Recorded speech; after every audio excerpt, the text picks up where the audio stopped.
सच्चिदानंद सद्गुरु साईनाथ महाराज की जय। श्री सच्चिदानंद सद्गुरु भरद्वाज महाराज की जय। गुरुदेव दत्त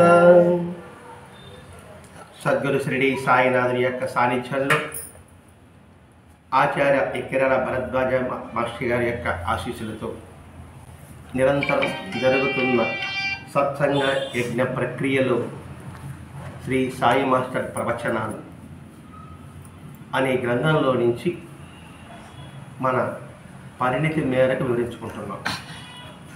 ఎందుకంటే మాస్టర్ గారు యొక్క వాక్ ప్రవాహం గంగా ప్రవాహం లాంటిది. ఆ గంగా ప్రవాహంలో ఎవరు ఎంత మేరకు ఒడిసి పట్టుకుంటారో అంత మేరకే వారి చేతిలోకి గంగాధరం వస్తుంది. దోశలు పట్టుకుంటే దోశలు, గ్లాసు పట్టుకుంటే గ్లాసు, బింది పట్టుకుంటే బింది. పోనీ దోశలు వేసుకుంటాం, మన దోశలు ఎత్తుకుంటాం. మన పూజ పెద్దది, అందరికి తీసేదే ఉంటుంది కదా. ఎవరి శరీర ఆకృతి నుంచి వాళ్ళకి ఆ దోశ ఎలా ఉంటుందో, ఎంత లభిస్తుందో అంత మేరకే మనము ఆ యొక్క చెప్పిన తత్వాన్ని గ్రహించగలుగుతున్నాం. అది మనం గమనించాలి. ఇక్కడ గత వారం ఈ సాయి మాత ప్రవచనంలో సాయి వేప చెట్టు కింద కూర్చున్న ఆంతర్యం ఏమిటి, సంకేతం ఏమిటి వివరించుకున్నాం. అంతా వివరించుకొచ్చిన తర్వాత సంసారం అంటే ఏమిటి అనుకున్నాం. సంసారం అంటే మన దృష్టిలో ఏంది, ఏదో వివాహ బంధము, లేదా కుటుంబ బంధము, స్నేహ బంధము, సమాజంతో బంధము, ఇదే భావన ఉంటుంటాం. మా సంసారం అంటే నానాతత్వము అన్నాడు. ఇక్కడ నానాతత్వము అంటే ఏమిటి? నేను వేరు, ఇతరులు వేరు, నేను నాది, నీవు నీది అనే భావమే సంసారం. సంసారము అందులో సారం కొంత ఏదో ఉంది. ఆ కొంత సారం ఏముంది?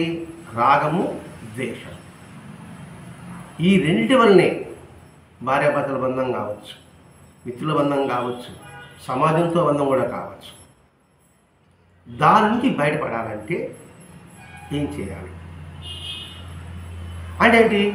వేప చెట్టు మూలంలో కూర్చుంటే, మహాత్ముడు కూర్చుంటే దాని యొక్క సహజ స్థితి చేదు ఎలా అయితే తిరిగిపోయి తీపు కాదు, చేదు కాదు, అంటే మధ్యస్థ జీవితం.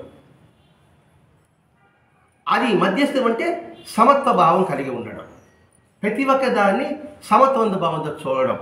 ఆ భావాన్ని ఆ వ్యాప్తి బాబా కూర్చున్నాడని దృష్టి పెట్టుకుంటే ఆనందం ఉంటుంది. ఇప్పుడు సంసారాన్ని సాగరంతో పోల్చారు. ఈ సంసార బంధువుడే మనం మానస భజరే గురుచరణం దుస్తర భవసాగర తరణం. ఆ తరంగాన్ని మానస భజరే, మనసుతో హృదయంతో నువ్వు భజించు. ఇక్కడ భజించంటే నామని కాదండి, సాయినామ, రామనామ, కృష్ణనామని కాదు. నువ్వు ఏ నామం అంటే ఆ నామతత్వాన్ని భజించు. ఇక్కడ భజించు అంటే నిరంతరం స్మరించు. భుజించు అంటే ఏంటి? ఆహారం లోపలికి వెళ్ళిపోతుంది. భజించు అది హృదయంలో నిరంతరం స్మరించు. వేప చెట్టు బాబా కూర్చున్నాడని స్మరించు. సదానింబ వృక్షస్య మూలాదివాస సుధాశ్రావణ తిక్తమప్యప్రియంతం తరుణ్ కల్ప వృక్షాధికం సాధయంతం నమామీశ్వర సద్గురు సాయినాథం. అంటే నిరంతరము ఆ నింబవృక్షం మీద కూర్చుని ఉన్నాడనే భావన. మామూలు వారికి ఆ వేప చెట్టు చేదు, కానీ అది ఆయుర్వేద వైద్యుడికి ఔషధం. అలాగే నానాత్వంలో ఉన్నవాడికి ఇది చేదు, నానాత్వం బయటపడిన వాడికి ఇది మధురం. ఆ భావం కోసంగానే సాయినాథుడు ప్రతి ఒక్క మాటలోని తత్వాన్ని మనకు నిరంతరము గుర్తు చేస్తూ వస్తున్నాడు. అంటే ఏంటి? ఎప్పుడైతే అలా సకల సృష్టికి తనకు శ్రేయస్సు కలిగించుకుంటూ ఉంటాడే వాడిది నిజమైన జీవితము. తనకు సకల సృష్టికి శ్రేయస్సు ఎవరు చేకూర్చుకుంటాడో అదే జీవితం. జీవితం యొక్క నిర్వచనం ఏమిటి? జీవించడం. అదే మన నిర్వచనం. జీవితం అంటే దాని కోసం జీవించడమే అంటే బతకడమే. అది కాదట. సకల మానవ శ్రేయస్సు కోసం నువ్వు జీవిస్తూ ఇతరులను జీవింపజేయడమే నిజమైన జీవితము. అంటే ఏంటి? సకల జీవుల శ్రేయస్సు కోసంగా పాటుపడడమే నిజమైన జీవితము.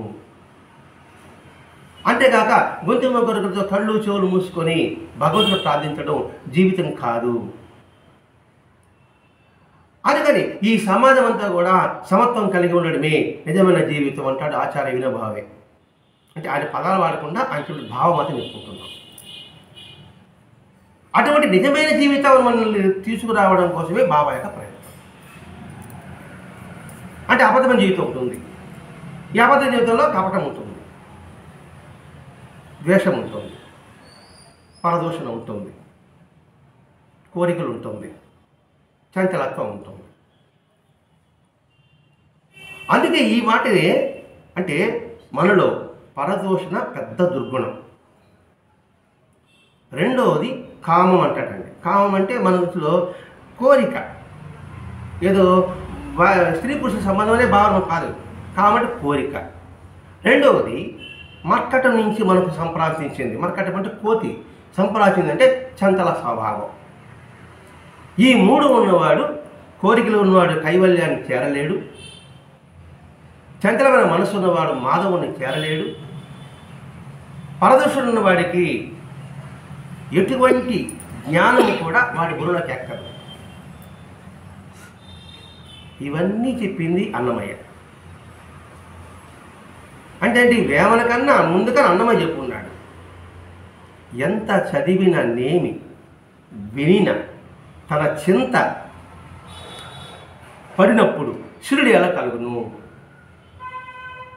అని అన్నమయ్య శ్లోకాలు ఉంటాయి, హనుమాచార్య శ్లోకాలు.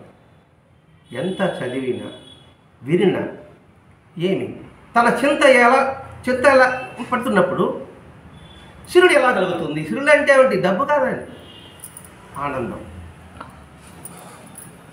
అంటే ఏంటి? పరదూషణ, కోరిక, కోతిలాంటి స్వభావం ఉన్నవాడు భగవద్గీతను చేరలేడు. ఇదే మాట అండి ప్రతి ఒక్కరు చెప్తారండి. కఠోపనిషత్తులో నచికేతుడు చాలా సందర్భం చెప్పుకుంటాం మనం యముడి దగ్గరికి వెళ్ళినప్పుడు. అతడు అదే మాట అంటాడు.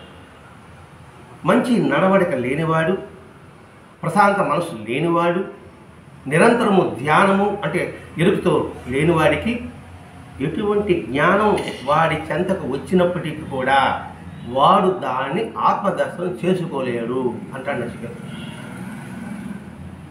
ఇవన్నీ ఎందుకు చెప్పుకుంటున్నాము? సాయినాథుడి తత్వం మీద మనకు అవగాహన చేసుకోవడం కోసం అండి. అందుకని నానాత్వం నుంచి బయటపడాలి. ఇవన్నీ ఉంటే నానాత్వం నుంచి మనం బయటపడతాం. అలా నానాత్వం నుంచి బయటపడినప్పుడు మాత్రమే సహజంగా అది నిరంతరము ఉండాలి. తొలగించుకోవాలంటే అలా తొలగించుకుంటూ ఉంటే అందులో ఒక్కడే అన్న భావన మనం పెంపొందించుకుంటూ ఉండాలి. అది ఎలా కుదురుతుందండి? అది మన ప్రశ్న అనేస్తున్నాడు, మాస్టర్ గారు వేస్తున్నాడు. అంటే ఇది చాలా కష్టమైనది. ఆ విధంగా వాడుతున్నాడండి. అంటే ఇది మాస్టర్ గారు మాట్లాడిన మాటలేదండి. ఇది మాస్టర్ గారు రాసింది కాదు. మాస్టర్ గారు సత్యంగా చెప్తుంటారు కదా, అది సత్యంగా జరిగినాయి కదా. వాటిని రికార్డింగ్ చేశారు అప్పట్లో. మాస్టర్ గారు శరీరం వదిలిపెట్టిన తర్వాత ఒక గురుబంధువు అది విని గ్రంథంగా రాశాడు. అందుకని మనం మాట్లాడినట్టుగా ఉంటుంది. అది అన్నిటికంటే కష్టమైంది. ఎందుకంటే పుట్టినప్పటి అన్నింటి చూస్తూనే ఉన్నాం. వేరనే భావన మనకు చిన్నప్పుడే మన పిల్లలకు మనే నూరు వస్తున్నాం. ఇంకొకటే వాడిని ఎలా కలుగుతుంది? వాడికి 5 స్టార్ క్లాస్ కూడా మనకి ఇచ్చాము, డైరీ మిల్క్ ఇచ్చాము, వెంటనే పక్కన పిల్లడితే దాచి పెట్టపోయి పడిపోయి తినమని మనం అనుకుంటున్నాం. ఆ పిల్లవాడికి ఏం తెలియదు పాపం. ఓహో ఇది ఎవరికైనా మనమే తినాలి కాబట్టి, మంది మనమే తినాలి కాబోడు అనే భావన మనం భేదం నాశనం అవుతాం కదండి. ఎందుకంటే పుట్టినప్పటి అన్నింటి చూస్తున్నాం, కానీ అన్నింటిలో ఉన్న ఏకత్వాన్ని మనం గమనించడం లేదు. చూస్తున్నాం, గమనించడం లేదు. పాయింట్ అండి, గమనించడం లేదు. సహజంగా చిన్నప్పటి నుంచి కూడా అన్నిటి ఏకత్వాన్ని మనం గమనించడం లేదు. ఎవరికి అనుభవంలోకి రాను లేదు. ఈ పదాలు ఒక్కొక్క పదం మనం అవుతున్నాం. గమనించడం అంటే ఏంటి? నిరంతరము కూడా మీలో ఉన్న పంచభూతాలు ఏవైతే ఉందో అటువంటి పంచభూతాలు నాలో ఉండే ప్రేరణ కలిగిస్తున్నాయి. అంతెందుకండి మనం గాలి పిలుస్తున్నట్టుగా వదిలినట్టుగా మనం గమనిస్తున్నామా? మరి నిరంతర ప్రక్రియ అదే అందులో ఉన్నది అని మనం గుర్తిస్తున్నామా? గుర్తించడం లేదు, గమనించడం లేదు. అది మాస్టర్ గారి హెచ్చరిక చేస్తున్నాడు. ఇది అన్నమయ్య చెప్పిన, త్యాగయ్య చెప్పిన, రామదాస్ చెప్పిన, బైబిల్లో యేసుక్రీస్తు చెప్పిన, ప్రభాత్ చెప్పిన ఇవే వస్తున్నాయండి. కానీ అన్నీ వింటున్నాం. రామాయణము విన్నాము, మహాభారతము టీవీలో చూస్తూనే ఉన్నాము, సినిమాలు చూస్తూనే ఉన్నాము. మరి వాటిని అంతరాది ఏం గ్రహించగలిగాం మనం? ఎంత చదివిన విననేమి అన్నమయ్య చెప్పా. ఇదే మాట ఆత్మశుద్ధులని ఆచారం ఎలా, చిత్తశుద్ధులని పూజ చేయాలా, బాణశుద్ధులని పాకం ఎలా అని వేమని చెప్పాడు. మరి ఇవన్నీ మనం విన్నట్లే కదండి. మరి అందులో ఏం గ్రహించాం? ఏదో విన్నాం, చిన్నప్పుడు పరీక్షలో రాసాము, దానికి 5 మార్కులు వేసుకున్నాము, పాస్ అయ్యాము. అందులో భాగం ఆ టీచర్ చెప్పడం. ఆ టీచర్ చెప్పాలంటే ఆమె దాని గురించి కులంకుశంగా పరిశోధించాలి. అసలు టీచర్ అనే అర్థానికి వేరుంది. టీచర్కి ఒక బ్రహ్మాండంగా అర్థం ఉంది. ఒక్కొక్క అక్షరానికి కూడా అదే రెస్పాన్సిబిలిటీ పెట్టుకుంటాం. లాస్ట్ అక్షరం పెట్టుకుంటాం. ఆర్ అంటే రెస్పాన్సిబిలిటీ, బాధ్యత. ఒక టీచర్కే కాదు, మన బాధ్యత కూడా. అందుకని భాష చెప్తున్నాడు, అది గమనించడం లేదు, ఎవరికి అనుభవంలోకి రావడం లేదు. ఎట్లా వస్తుంది అనుభవంలోకి? గుర్తిస్తే, గమనిస్తే అనుభవంలోకి వస్తుంది. యథాలాపంగా బతికినామనుకోండి, అనుభవంలోకి ఎలా వస్తుందండి? అనుభవం చెప్పారనుకోండి, వాడేది పిచ్చి మాటలే అనుకుంటాం. ఇదే అక్కడ రామకృష్ణపురంలో జరుగుతుందండి. రామకృష్ణపురం సార్ రాధాకృష్ణుని యొక్క కథ విన్నాడు. అంటే వాళ్ళ యొక్క ప్రేమతత్వాన్ని తెలుసుకున్నాడు. అనుకొని ఇతనంట ఆ రాధ చూడు, ఆ గోపికలు చూడు, ఆ కృష్ణుడు ఎంత తాదాత్మ్యంగా ఎంత ఆనందం పొందారు. నేను కూడా ఒక స్త్రీ అయి ఉంటే అటువంటి తాదాత్మ్యం పొందుతాను కదా. కానీ తర్వాత జన్మలో నేను వైద్యం పొందిన బ్రాహ్మణ స్త్రీ అయ్యి నేను ఆ తాదాత్మ్యం పొందుతాను అనుకుని ఆ భావంలో ఉన్నప్పుడు ఆ తర్వాత రాధతో మమేకమయ్యాడట, కృష్ణుడితో మమేకమయ్యాడట. మమేకం ఈ మాట చెప్పేటప్పటికి వివేకానంద నమ్మలేదు. ఇది కబుర్లాట్ మానేసి వివేకానందుడు ఇప్పుడు అనుమానమే. ఎందుకంటే రామకృష్ణ చెప్పాడు, నువ్వు ప్రతి ఒక్కటి ప్రశ్నించు, శోధించు, తర్వాతే నువ్వు నిశ్చయించుకో నా విషయం పట్ల. అంతేగాని వాడెవడు రామకృష్ణ దేవుడు అని చెప్పి నువ్వు నాకు మొక్కవాక. ఇదేవాడు బాబా కూడా అంటాడు. సాటే కలుపుకుంటా నాకు గుర్తుంటే నాకే వాడిద్దరు ఎవరొకరు అన్నప్పుడు వెంటనే ఒకరోజు స్వప్నం వివేకానందుడికి రామకృష్ణ పరమహంస రాధాకృష్ణ తాదాత్మ్యం చెందినట్టుగా అతనికి అనుభూతి కలిగింది. అప్పుడు విశ్వసించాడు. అట్లాగే మనలో గమనింపుడు, గుర్తించడం ఉంటే మనము అనుభూతి పొందగలము. ఇప్పుడు శ్వాస గురించి మనం అనుకుంటున్నాము, మరి ఏమి దాన్ని అనుభూతి పొందుతాం? అది లేకపోతే ఏదో పరిచయం పట్టినప్పుడు అప్పుడు గాలి పిచ్చుకోలేకపోతున్నాయి, అప్పుడు గుర్తొస్తున్నాయి. కానీ అంతవరకు మన ఏదో గాలి పిలిచిన గుర్తురాడు. అంటే అనుభవం లేకుండానే మన జీవితం గడిచిపోతూనే ఉంది. మన గడిచినప్పుడు దాని విలువ మనకి ఎలా తెలుస్తుంది? అందుకని నానాత్వంలో గురించి మనం దాన్ని విడిపడాలంటే చాలా కష్టము అని చెప్పుకుంటూ, ఒకవేళ దానికోసం ప్రయత్నం చేసినా, అందులోనే ఆయనే ఉండడానికి ప్రయత్నం చేసినా,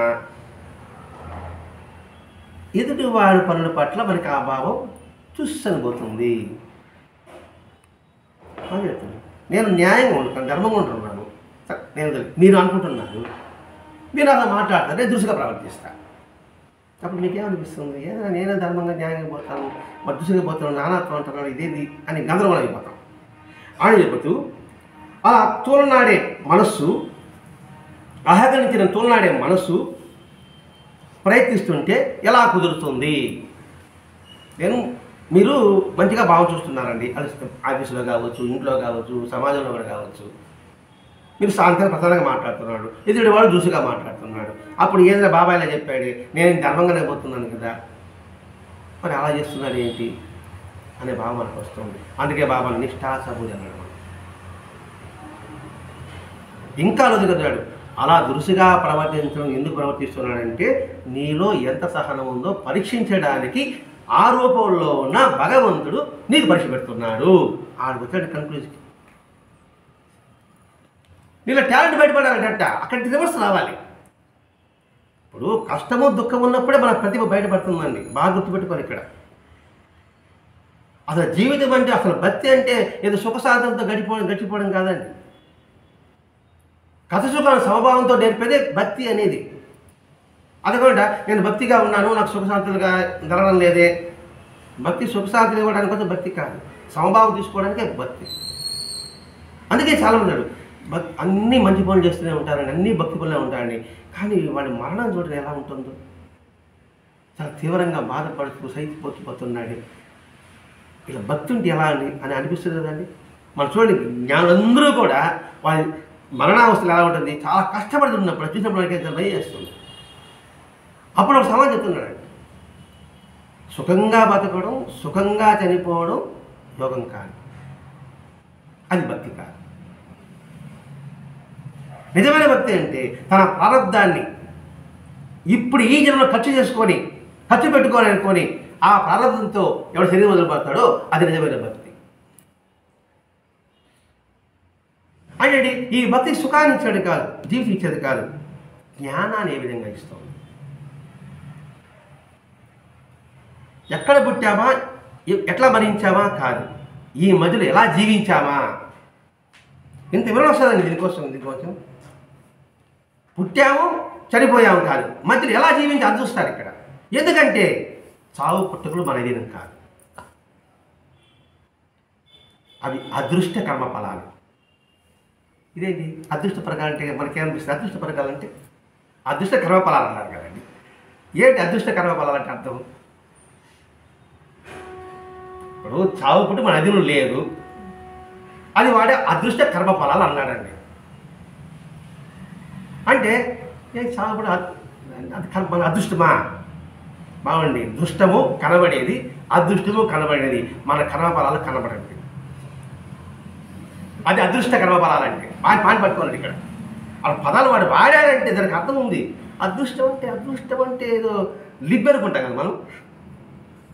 ఆ కర్మ మన కంటికి కనపడదు, అది వాడి చేతుల్లో లేదు, అది గుర్తించు. ఇవి మనం అనుభవం తెచ్చుకోవడండి. ఇప్పుడు అనుభవం తెచ్చుకున్నప్పుడు ఇవిటి కావాలంటే నిష్ఠ సబూరి కావాలి. ఆ సబూరి కూడా భాష గారు ఒక పదం వస్తాడు బ్రాకెట్లో, గుర్తించారు ఎప్పుడన్నా? సాయిలంత గ్రంథంలోనే ఉంది. సబూరిని రాస్తూ బ్రాకెట్ రాస్తాడు మాస్టర్ గారు. అద్భుతమైన భరద్వాజ మాస్టర్ రాశాడు. సంతోషంతో కూడిన ఓరిమి, విధి లేక భరించడం కాదు, ఆ భరించేది ఆనందంగా ఉండాలి. మరి ఎందుకు ఆ బ్రాకెట్ అది పెట్టాడు అసలు? అదే తర్వాత ఇప్పుడు ఆలోచన వచ్చింది, ఎందుకు ఈ బ్రాకెట్లో పెట్టాడు? ఓరిమి సహనం అంటే సంతోషంతో కూడా ఓరి ఉండాలి. అది ఇప్పుడు చెప్తున్నామే మార్పు అనే సంగతి. సంతోషంగా దాన్ని ఆస్వాదించాలి, స్వీకరించాలి. ఇప్పుడు ఈ పరిస్థితిలో నా జీవితం ఇలా అయింది, ఈ మార్పు ఎక్కడికి వెళ్తుందో, ఎందుకోసం వెళ్తుందో ఉండదు ఉన్నట్టుగా స్వీకరించు. మనిషి యొక్క బలహీనత ఏంటంటే ప్రపంచాన్ని ఉన్నదన్నట్టుగా చూడడు. తనకు భగవంతుడు ఇచ్చినట్టుగా స్వీకరించాడు. అర్థమైంది ఈ భాష. ఉన్నదన్నట్టుగా చూడు. మనం అది కోరుకుంటాం అలాగే ఉన్నా మనం కోరుకుంటాం. డిసెంబర్ మామిడికాయలు కావాలని కోరుకుంటాం. ఎలా వస్తుంది చెన్నైలో. కానీ వసంతకాలం వచ్చిన మామిడికాయలు వచ్చి అప్పుడు ఉంటుందా? మనం మార్పుని అట్లా ఉంటుంది, మన మార్పులు అని చెప్పాడు. అయితే భాగ్యుడు ఆ పదవులండి నిష్ఠా సబూరి అని ఆయనే అన్నాడు. మాస్టర్ కంటూ సమాజం చెప్తున్నాడు. ఇక్కడ అన్ని రూపాలు ఆయన కార్యాన్ని నిర్వహించుకుంటున్నాడు. ఇది నిష్ఠ అంటే అన్ని రూపాల్లో కార్యాన్ని ఆయనే నిర్వహించుకుంటున్నాడు. చివరికి తన రూపాన్ని కూడా అందులో సమన్వయం చేసుకుంటున్నాడు. ఆ దృష్టిలో నిలిచి ఉన్నాడని నిష్ఠ. ఇది ఒక్క అర్థం కావాలంటే సిద్ధారూఢ స్వామి. నిజంగా మహాత్ముడు బచ్చారు ఎందుకు మాట్లాడారు సిద్ధారూఢ స్వామి? సిద్ధారూఢ స్వామి ఒక గ్రామానికి వెళ్తే అర్ధరాత్రి వెళితే వాళ్ళు దొంగ అనుకొని పట్టుకొని కొరడాలతో కొడతారు బట్టలు. ఆ తర్వాత ఒకడు వచ్చి ఎవరు స్వామి రాయన మహాత్ముడు రా అన్నప్పుడు వదిలిపెట్టి ఆయన కాళ్ళ మీద పడతాడు. అప్పుడు సిద్ధార్థ ఒక మాట అంటాడు, అద్భుతం. మనకి అన్వయించుకో, ఇదే నా కర్మ నీలో ప్రవేశించింది. పాయింట్ నీలో ప్రవేశించింది, నీలో ఉన్న దైవం, నీలో ఉన్న అంతరాత్మ నన్ను కొట్టమని ప్రేరేపించింది. నా కర్మే కదా, నా కర్మే నేను ప్రేరేపించింది. ఆ ప్రేరేపకర్తకి ఫలితం ఇచ్చేవాడు మాస్టరు, నేను రాసిన దానికి మార్కులు వేసేవాడు టీచరు. నా కర్మ నీలో ప్రవేశించింది. నేను రాసిన ఆన్సర్ పేపరు మేడం టీచర్ దగ్గర ఇచ్చాను. టీచర్ ఏం చేస్తుంది, దాని దగ్గర మార్కులు వేస్తుంది. అంటే మీలో ఉన్న అంతరాత్మ భగవంతుడు నన్ను ప్రేరేపించాడు. అంటే ఏమిటి, నేను రాసిన దానికి మీరు మార్కులు వేసినారు. మీరు మార్కులు వేసారు కాబట్టి నన్ను ఫెయిల్ చేశారు. అయ్యా నేను రాశానే నువ్వు ఫెయిల్ చేసావంటే ఎలా, ఇంత మూర్ఖత్వంగా ఉన్నా కదా. కాబట్టి నా కర్మ నీలో ప్రవేశించింది, నీలో అంతరాత్మ నన్ను కొట్టమని ప్రేరేపించింది. కాబట్టి నా ప్రార్థన మీరు తీసేశారు కాబట్టి నీకు నమస్కారాలు అంటాడు సిద్ధారూఢ స్వామి. నాకు పాపం కాదు, నీకు పాపం రాదు, నీకు ఎలా పాపం వస్తుంది? అందుకంటే మహాత్మ చరిత్రలు అన్నీ మనకి మాస్టర్ గారు అందించారండి. ఆయన అనుగ్రహం వల్ల మనకు అట్లాంటి అవకాశం మనకు భగవంతుడు ఇచ్చాడు. దీన్ని విలువ తెలుసుకొని సద్వినియోగం చేసుకోగలిగితే ఆనందం. ఇదే సంఘటన నేను సత్యంగా చెప్పాను, విలువ తెలుసుకో అనేదానికి. అంటే ఏంటి, ఉన్న స్థితి నుంచి మనం విలువ తెలుసుకోలేకపోతున్నాం. ఇది లేని వాడు బాధపడుతున్నారు. అబ్బా ఈ అవకాశం నాకు వచ్చింది ఎంత బాగుంటుంది. దీనికి జరిగిన సంఘటన హెలెన్ కెల్లర్ తెలిసే ఉంటుంది. అంటే ఆమెకి కళ్ళు కనబడదు, చెవుడు, పుట్టుకతో వినపడదు, పుట్టుకతో అండత్వం. ఆమె అంటుందట, ఈ ప్రపంచంలో ప్రతి మానవుల్లో ఎదిగే వయసులో కొంత మేరకు వారికి అంధత్వము చెవుడు వస్తే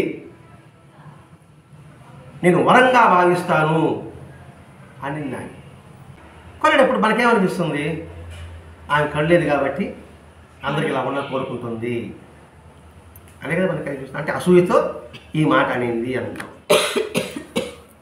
కానీ అసూయత అనలేదట, ఆమె అనుభవంలో తనిందట.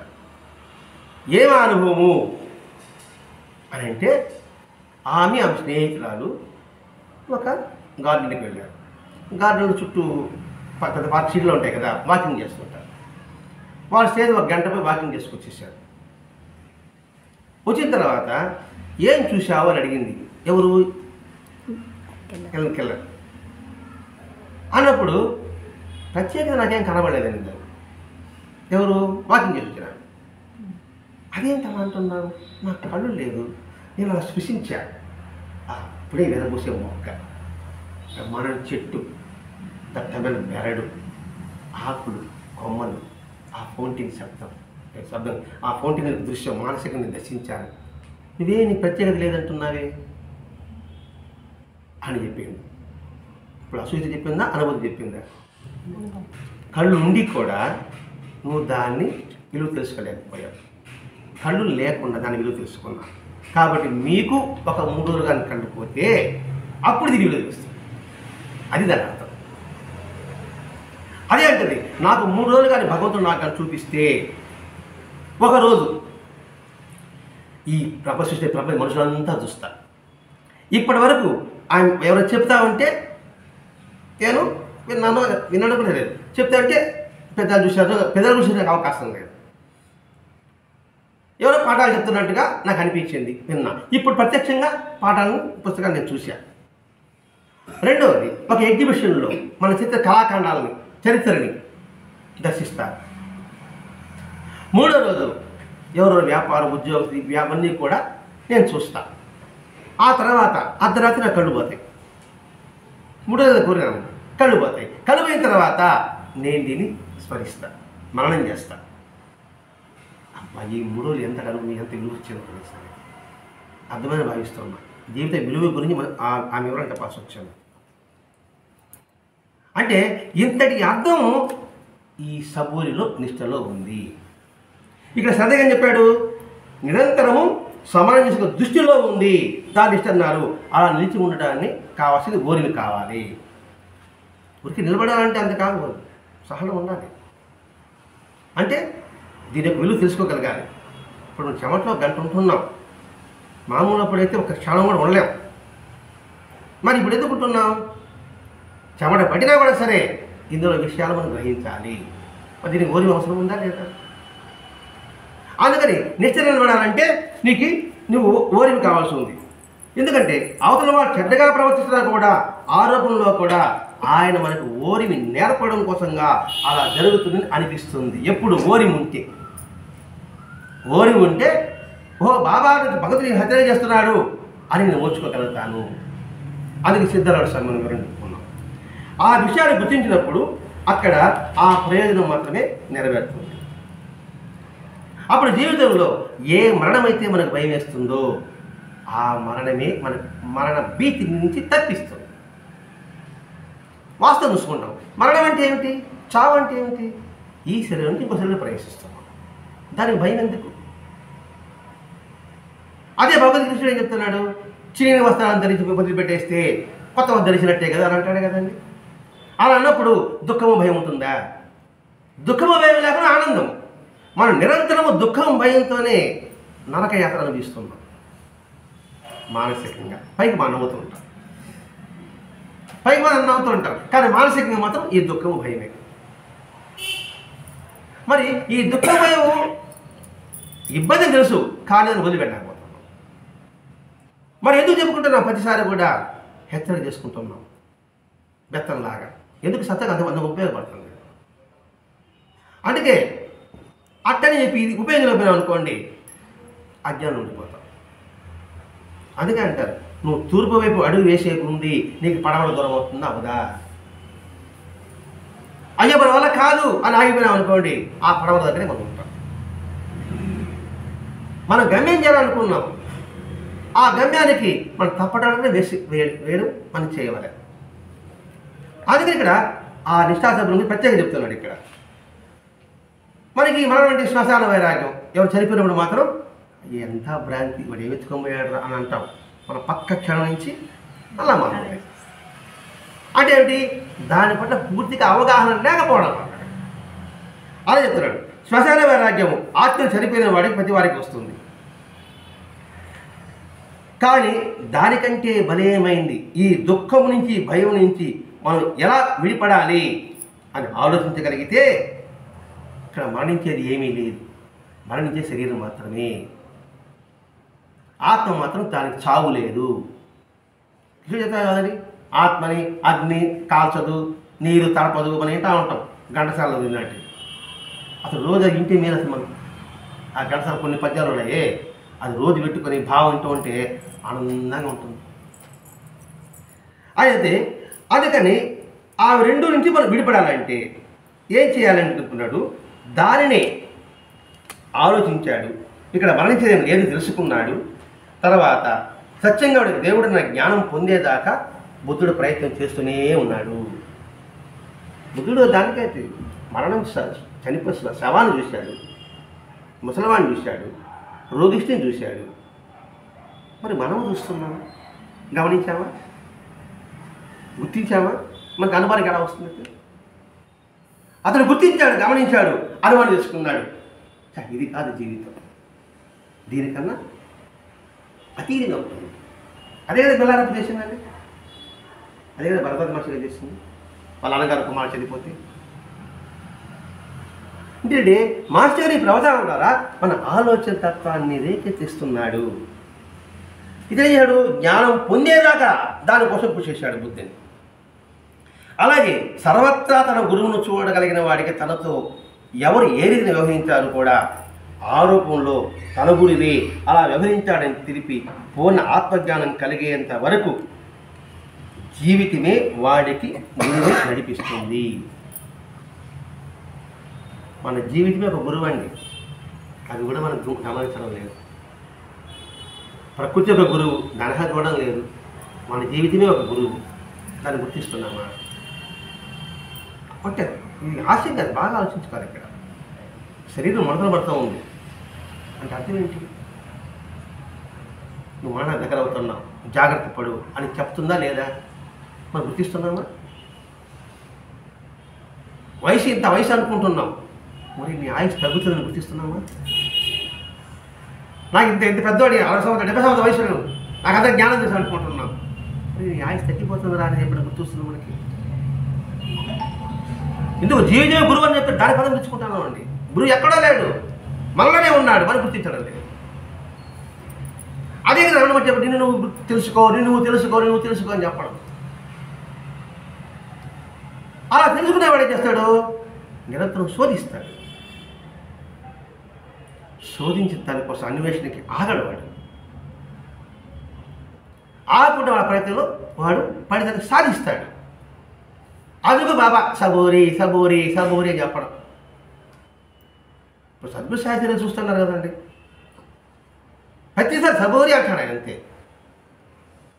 ఇప్పుడు ఏదో దానికి ఫోన్ ఇచ్చినాడు, పెట్టేసాడు బాధికుడు, దానికి చెప్పబోతాడు ఇంకోడు.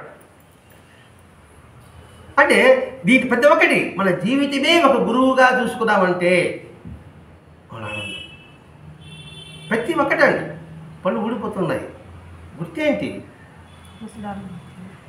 మనం పళ్ళు కట్టుకుంటున్నాడు కొత్త పళ్ళు అంటే అసహ్యం కనబడుతుంది. అంటే తప్పని ఉద్దేశం కాదు, ఇక్కడ ఎరుకు లేకుండా పోతున్నామని చెప్పడం ఉద్దేశం అండి. ఇక్కడ జీవితమే గురువు అన్నప్పుడు ఇంకా ప్రతి క్షణము కూడా మన గురుదత్వం దర్శించినప్పుడు ఇంకా నానాత్వాన్ని బయటపడమా? అందులో బయటపడితేనే మనకు ముక్తి. లేకపోతే ఆ బురదలోనే కూర్చుని ఉంటాం అంతే. ఎప్పటికి పైకి లేచేది మనం ఇందులోంచి బయట రావాలి. జీవితం యొక్క ఏదో ఎలాగ బతకడం కాదండి, పుట్టామా పెరిగామా చాచామా అని కాదు. దానికి ఒక సాధకత ఏర్పరచుకో, జీవితం యొక్క విలువ తెలుసుకో అనే అర్థం. పారా ఒలింపిక్స్ ప్రచారం చెప్పుకుంటున్నాడు. పారా ఒలింపిక్స్ మన జరిగిన టీవీలో చూసారా లేదు మీరు? వాళ్ళకి చేతులు వంకర్లు, కాళ్ళు వంకర్లు, మూతి వంకర్లు. మరి అన్నీ బాగుండే వాళ్ళు ఒలింపిక్స్లో పాల్గొన్న వాళ్ళు ఏదో 10వ పథకాలు సాధిస్తే మన భారతదేశంలో వీళ్ళు 29 పథకాలు సాధించారండి. అంటే అర్థం ఏంటి? వాళ్ళ యొక్క ఈ శరీర అవ యొక్క విలువ తెలుసుకున్నారు వాళ్ళు. మనము ఆ విధంగా తల ఎత్తుకుని తిరగాలి. అది చెప్పడం ఇక్కడ బాబా యొక్క ఉద్దేశం అనండి. అంటే అలా చెబుతున్నప్పుడండి అలా చూడగలిగే వాళ్ళు తన గురువే అలా చెబుతున్నాడు అనే భావన కలిగించుకో. అంటే అప్పుడు జీవితమే గురువు అవుతుంది. ఇది తెలియడానికి ఇంకా రాగద్వేషాల్లోకి త్రోసి ఇంకా అధోగతికి దిగజారుస్తుంది. ఎవరికి? ఇది తెలియని వాడికి. రాగద్వేషాల్లో ఇంకా కుంపుతుంది అంతే. తిరిగి వాడు దుఃఖానికి ఇంకా దగ్గరవుతాడు. దుఃఖంలో చెప్పాల మాట్లాడు అధోగతి అన్నాడండి. అంటే పనికిమాలిన గతి, అంటే పనికిమాలిన జన్మ. ఏ జన్మలో పుడతామో మనకే తెలియదు. అధోగతికి దిగజారుస్తున్నాడు పదం. అంటే దిగజారుస్తుంది అంటే ఏంటి? పదహారు బాధ్యత. దిగజారు అంటే ఉన్నత జారిపోతున్నాను. అయితే ఉన్న స్థానంలో ఉన్నాము, ఇప్పుడు జారిపోతున్నాం అంటే బురద పడిపోతున్నాం. ఉన్న సింహాలను ఎక్కావు, కూర్చోబెట్టాడు. మానవ ఏమంటే అటువంటిది కూర్చోబెట్టావు, నువ్వు అక్కడి నుంచి జారిపోతున్నావు. అందుకే పదాలు పడతాను. దిగజారిపోతున్నావు, అధోగతికి దిగజారిపోతున్నావు. మరి ఈ అధోగతి జారిపోయిన వాడు ఎంత ఉన్నతమైన తపస్సంపన్నులు కూడా అలా జరిగిందా లేదా? ఉదాహరణ విశ్వామిత్రుడే. మన బాబా దగ్గర ఉపాసన బాబా అంటే వాడు తక్కువ ఉద్దేశం కాదండి. ఎప్పుడు తేడా వచ్చినప్పుడు దిగజారిపోయినారు, మన సర్దుకున్నారు, మన సర్దుకున్నాడు. ఇప్పుడు ఉపాసన బాబాకి కుక్క రూపంలో వచ్చాడు, దిగజారిపోయాడు. మళ్ళా ముఖాన్ని గుడ్డిగా కొట్టుకున్నాడు. ఈసారి కుక్క కాదు అడిగితే ఆదరించాలనుకున్నాడు. ఒక భిక్షగాడు రూపంలో వచ్చాడు, మాట చదివాడు. ఇప్పుడు బాబా ఏం చెప్పాడు? నువ్వు ఎక్కడ చూస్తే అక్కడ ఈ ఒక కాదు. నువ్వు ఎక్కడ చూస్తే అక్కడ నేను ఉండా. నువ్వు ఏడని చూడు. నువ్వు పెంటలో చూస్తావా ఆడ ఉండా, లేకపోతే గడ్డి మీద చూస్తావా ఆడే ఉండా, చెట్టు మీద చూస్తావా ఆడ ఉండా, పుట్ట మీద చూస్తే నేను ఆడ ఉండా. అప్పటికే సర్దుకున్నాడు. అప్పుడు సర్దుకుని కూడా మళ్ళీ ఏమైనాడు? కీర్తితో మళ్ళా దూరమైనాడు. ఇవన్నీ మనకి హెచ్చరికలండి. అందుకే జీవితం ఇవన్నీ జీవితంలో సంఘటనలే కదండి. కాబట్టి సంఘటన చూసుకుంటే అదే మన గురు స్వరూపంగా వస్తుంది. అందుకనే భగవంతుడు కృష్ణుడే ఉన్నాడు, ఈ జగత్తు అందరికీ భగవంతుని సృష్టిని మరిపింపజేస్తుందని చెప్పాడు. చెప్పాడు ఈ సృష్టి మనం మరిపింపజేస్తుంది. ఎందుకు మరిపింపజేయాలి అని మనం ప్రశ్న వస్తుంది కదండి. బాగా సృష్టించాడు, మళ్ళీ నాకు మాయ ఎందుకు కప్పాలా? నేను టాలెంట్ ఎలా బయటపడేది? నువ్వు ఉన్నత తీర్చుడు ఎలా? ఎవరికి సమాధానం తెలియాలి ముందు. సమాధానం తెలిస్తే కదా ఓహో ఇలా ఉండాలని తెలుసుకుంటారు. ఇప్పుడు రామదాసుకి ఎందుకు పరీక్షలు పెట్టారు? అన్నమయ్యకి ఎందుకు పరీక్షలు వచ్చింది? త్యాగయ్యకి ఎందుకు పరీక్షలు వచ్చినాయి? వాడు ఎంత భక్తులు తెలియాలి కదా జనాలకి. అర్థమైంది అనుకుంటుంది ఇక్కడ. అందుకని ఆ మాయ ఆహ్వానం చేస్తుంది. ఇదే అన్నమయ్య లాస్ట్ చూడండి, అంతర్యామని పాట పాడేటప్పుడు వెంకటేశ్వర స్వామి నీకు యవ్వనం ఇస్తాను, నువ్వు పాట పాడుతావు అంటే ఒక మాట అంటాడండి, బాగా జాగ్రత్త వినాలి. స్వామి నన్ను మీరు మోసం చేస్తున్నారా, మాయ చేస్తున్నారా అంటాడు కదండి. మరి తెలపతి సరే ఖచ్చితంగా చూడండి, ఆ పదం వాడతాడు. నన్ను మాయ చేస్తున్నారు మీరు, నన్ను భ్రమింపజేస్తున్నారా అంటే అలర్ట్లో ఉన్నాడు. అలా ఎవరు సంతోషం, అబ్బా ఇంకేమి పాట పాడుకుంటా కూర్చోవచ్చు కదా అనుకుంటాం కదండి. ఇప్పుడు అలా అన్నాడు కాబట్టి మనం ఆనందించి అనుకుంటున్నాం. అలా అనకపోతే అమ్ముడు. అదే రామదాసు రాధాపైకి వైకుంఠానికి అన్నాడు, ఆడే ఉంటుంది అన్నాడు, ఆడ ఆనందే ఉంటుంది అన్నాడు, ఇంకేముండదు అన్నాడు. అలా పోతాడు అంటే నేను ఒకళ్ళు అనిపిస్తాడు కదా. ఇక్కడైతే నేను సత్తగా చెప్పుకుంటూ బదిలీ చేసుకుంటూ నేను ఆనందపడుతూ ఇతను ఆనందం చేస్తాను, నాకు ఇదే చాలు అన్నాడు. అలా అన్నాడు కాబట్టి నేను తలుచుకుంటున్నాం మనం ఇక్కడ. అందుకు ఆ మాయ వస్తాడు, ఆ మాయలో పడ్డవాడు పక్కన. అందుకే భగవంతుడు సాధన చేస్తే మనకు కొన్ని మహిమలు ఇస్తాడు. ఇప్పుడు నాకు మహిమలు ఇస్తాడు. ఏమని? నేను అనుకున్నది జరుగుతుంది, నేను కావాలని వస్తుంది, ఎక్కిపోతా పైకి, అనుకున్నది జరుగుతుందంటే నేను ఆయన దగ్గరగా ఉన్నాడు అనేసి. ఆ తర్వాత ఏం చేస్తాము? దాన్ని పట్ల చేయాలి కదా. నేను చెప్పి జరిగించావా అని అడతారు మిమ్మల్ని. అవును సార్ అంటారు. మీరు భయ్యా గమనుంటారా అని చెప్తారు. మనకి ఆయన ఇంకోటి చెప్తారు, అది చెప్పి నేను ఏం చేయాలా? నా సాధన పోయా, మీకు చెప్పడం అయిపోతున్నా టైం అంతా కూడా అర్థం జరుపుకుంటారు. అది మాయ అంటే. అప్పుడు జాగ్రత్త పడాలి. మా ఈ చెప్పాడు మనం పత్రం అయిపోతాను ఆయన. అందుకు మహాత్ములు దూరంగా ఉండేది. ఎందుకు అడవిలో పెట్టుకుంటారంటే ఈ బాధ పట్టలేక. దాని కుదర రమణ శాస్త్రం ఉన్నారు, ఆయన కాళ్ళు ఒత్తుకుంటా కూర్చున్నాడు, పక్కన శిష్యుడు ఉన్నారు, జనాలు వస్తున్నారు, ఈయనే కాళ్ళు తీసుకుంటున్నాడు. మళ్ళీ కాళ్ళు నొప్పులు తగ్గిస్తాడు ఈయన అనుకుంటూ ఇంకోసారి వెలిగిస్తున్నారు జనాలుగా.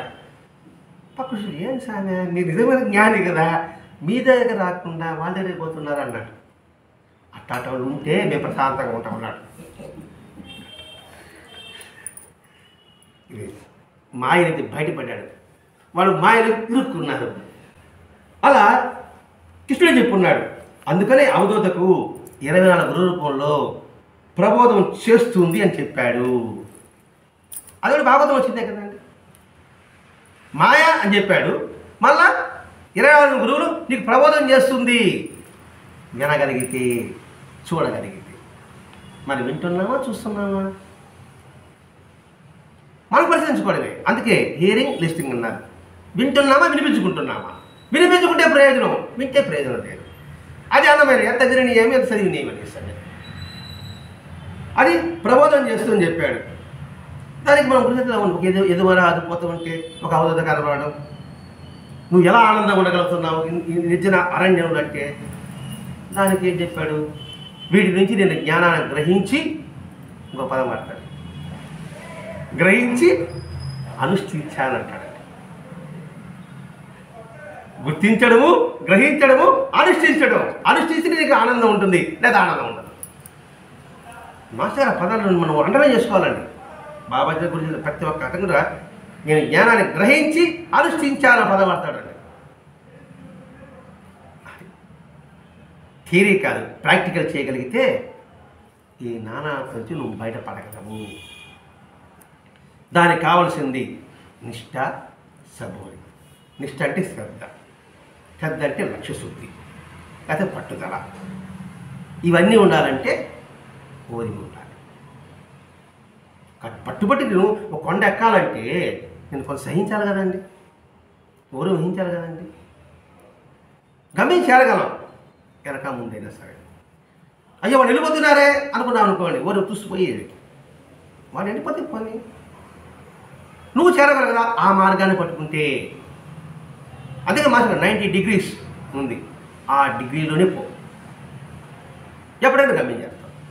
డిగ్రీ మార్చావా తిరుగుడే వాళ్ళు. అర్థమైంది కదా? 90 డిగ్రీ ఒక ధర్మకోణం, ఆ డిగ్రీలోనే పో. ముందు పేరు పోతారు వాళ్ళు, చేరొచ్చు కాక, కానీ గమ్యం నీకు కనబడుతుంది, నువ్వు చేరగలవు. ఆ డిగ్రీ నుంచి 90 నుంచి ఒక్క పాయింట్ చెప్పినా కూడా మళ్ళీ రివర్స్. అదే పరాపద సోపాన పటంలోని ఆంతర్యం. పెద్ద భావంలో పడ్డామా ఇంకా వచ్చేవరకు ఇంకా ఎప్పుడుకో మళ్ళా పెద్ద చిన్న భావనలు ఉన్నాయి, మళ్ళీ నిత్యలు ఉన్నాయి, సుఖాలు ఉన్నాయి, కష్టాలు ఉన్నాయి. ఆ పాములే అజ్ఞానం, ఆ నిత్యులే జ్ఞానం. అజ్ఞానంలో పడకుండా చూసుకోవాలి జాగ్రత్తగా. మనం అంటున్నాం దాయంబడు, రెండుబడు అని అనుకుంటా ఉండే కదా. ఎందుకంటాం? పాములలో పడబడుతుంది. అది ఊరికే తూతు మంత్రాలు అవన్నీ పైకి అంటున్నాం, పడబ అజ్ఞానం నాకు వద్దు వద్దు అని. కానీ అజ్ఞానం వద్దని జ్ఞానం కోసం ప్రయత్నం చేస్తున్నావా? సంకల్పం ఉంటే టక్కన వాడు అడిగితే పడుతుంది, ఖచ్చితంగా పడుతుంది. అది రామకృష్ణ పద్య చెప్పిన మాట అదండి. వ్యాకులతో ఉండాలి. ఇవన్నీ నిత్య సబరికి వస్తుందండి. భగవంతుడు నీ కష్టాలు ఇచ్చాడు కదా, దీన్ని తరించే మార్గం ఏమిటి అని అడగ రామకృష్ణ పరమహంస అన్నప్పుడు రామకృష్ణ ఒకే మాట, నీకు శ్రేయస్సు కలగాలని భగవంతుని శరణు వేడు. నీకు నీ సంకల్పం అంతా కూడా ప్రకృతి సహకరించాలని భగవంతుని ప్రార్థించు. వ్యాకులతో ప్రార్థించు. వ్యాకులత అంటే తపన, ఆర్ద్రత ఇవి ఉంటే తప్పకుండా నీకు శ్రేయస్సు కలుగుతుంది, నీకు అనుకూల సానుకూల పవనాలు నీకు వీస్తాయి అన్నాడు. దానికి ఉదాహరణ చెప్తాడండి రామకృష్ణ పరమహంస. ఒక తండ్రి వాళ్ళ బిడ్డ మరణావస్థలో ఉన్నాడు. ఎన్ని వైద్యాలు చేసినా తగ్గలేదు. అతను ఊరు అంతా తిరుగుతున్నాడు. ఒక దగ్గరికి వెళ్ళాడు. నేను ఒక ఉపాయం చెప్తా, అది కానీ చేస్తే నీ బిడ్డ జీవిస్తాడు. చెప్పండి స్వామి అన్నాడు. స్వాతి నక్షత్రంలో వర్షం పడుతుంది. ఆ వర్షం పురిలో పడాలి. ఆ పురిలో నీళ్లు తాగడానికి కప్ప రావాలి. కప్ప వచ్చినప్పుడు కాముని మింగడానికి పాము రావాలి. పాము రుచి ఆ కప్పను కాటే విషం చుక్క ఆ నీళ్ళలో పడాలి. కప్ప పారిపోవాలి. ఆ నీళ్లు కానీ వాటి తగ్గిస్తే బతకతాడు. విచిత్రంగా పడింది. సత్సావు బదులు ఉంటే విషం తాగించబట్టాడా. శ్రద్ధ, సబూరి ఈ రెండు పెట్టుకున్నాడు. భగవంతుడా స్వాతి ఇప్పుడు వస్తుందా, రేపు వస్తుందా అనుకుంటున్నాడు. స్వాతి వచ్చింది, వర్షం పడింది. వర్షం పడుతుంది, పురి కనబడలేదు అనుకున్నాడు. పురి కనబడింది. పురిలో నీళ్ళు వచ్చాయి. కప్ప వచ్చింది. కప్పను కాటేయడానికి పాము వచ్చింది. అందులో ఒక డ్రాప్ పడింది. అది తీసుకెళ్ళాడు. ఇందులో వ్యాకులత ఉందా లేదా? ఇంత కథ చెప్పడం మన మాస్టర్ గారు. సత్సంకల్పం ఉంటే ఒకే వాడు చెప్పాడు మాస్టర్ గారు. భరత సత్సంకల్పం ఉంటే నీకు ప్రకృతి సహకరిస్తుంది.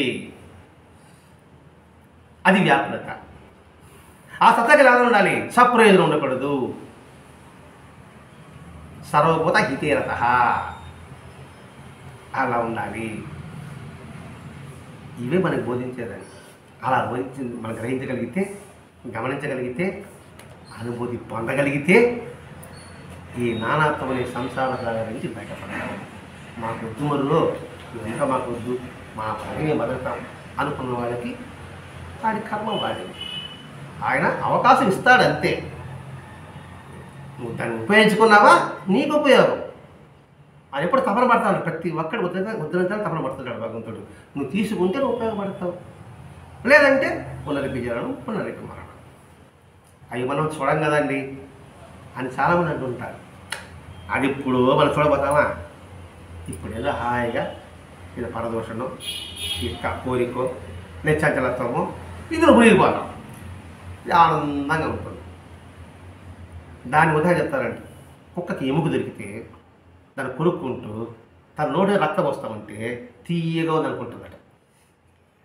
ఆ రక్తం ఎముకలో లేదు, ఎముక రక్తం వస్తుందంటే కొరికి దాని కూడా రక్తం కాస్తా ఉంది, ఆ చప్పరించుకుంటా కూర్చున్నది. ఇట్లా ఉంటుంది మన జీవితంలో ఉంటుంది. మీ అని చెప్పలేదు, మనం పంచుకుంటాం. అలా ఉంది, అందులోంచి బయటపడాలి. అందుకే బాబాకి ప్రతి ఒక్క వాక్యంలో కూడా మాస్టర్ గారు ఈ వివరంలో చాలదు నాకు, ఇంకా ఇది చెప్పాలని ఎంత అద్భుతంగా ఉంది మాస్టర్ గారు. ప్రతి అక్షరంలో ప్రవచనము, ప్రమాణంతో కూడిన వచనం అండి. ఈ వచనాన్ని మనం గుర్తించగలగాలి, గమనించగలగాలి, అనుభవించగలగాలి, అనుభూతి పొందగలగాలి. అనుభవిస్తే కూడా చాలు, అనుభూతి పొందగలగాలి. ఆ అనుభూతి పొందినప్పుడే మన జీవిత లక్ష్యం, ప్రయోజనం నెరవేరుతుంది. మన జీవిత లక్ష్యం, ప్రయోజనం ఒకటి అంటే మన జీవితాన్ని సార్థకం చేసుకోవడం, చిరస్థాయిగా నిలుపుకోవడం. అందుకు ప్రయత్నమే మాస్టర్ గారు మనకి ఇచ్చిన ఈ సత్సంగం. స్వస్తి. శ్రీ సచిదానంద సద్గురు సాయినాథ్ महाराज की जय. श्री सचिदानंद सद्गुरु भरद्वाज महाराज की जय.